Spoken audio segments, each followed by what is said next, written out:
look at your life and think, why can't I just stop after one drink? Well, guess what? You're not alone because you're not, and you're definitely not broken.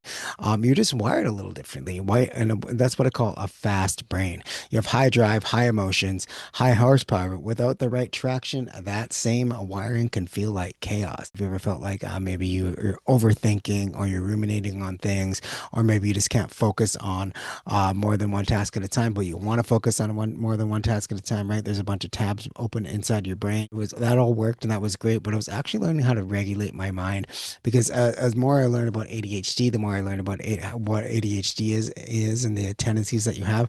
I'm really starting to realize that explains my whole entire life: the dopamine seeking, the novelty seeking, the inability to finish projects, those kinds of things, and the inability to turn off my mind and the overthinking. I was addicted to the regulation that I was bringing to my mind. It was my nervous system's way of saying I need to shut my mind off.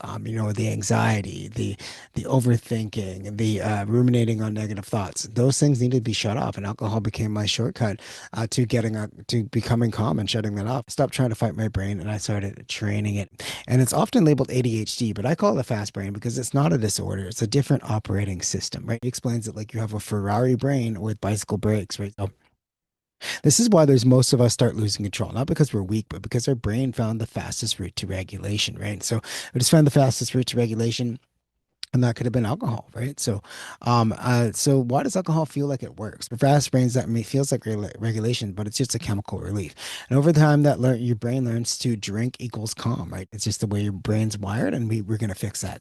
You don't quit drinking to punish yourself. You train your brain to perform, right? And that's called the power pause, right? So I remember, guys, train your brain and don't shame it. If you got anything out of this, share this with someone you love because you don't have a problem with drinking. It's just your fast brain is looking for regulation. So let's not shame it. Let's train it and live a happy, healthy, alcohol-free lifestyle.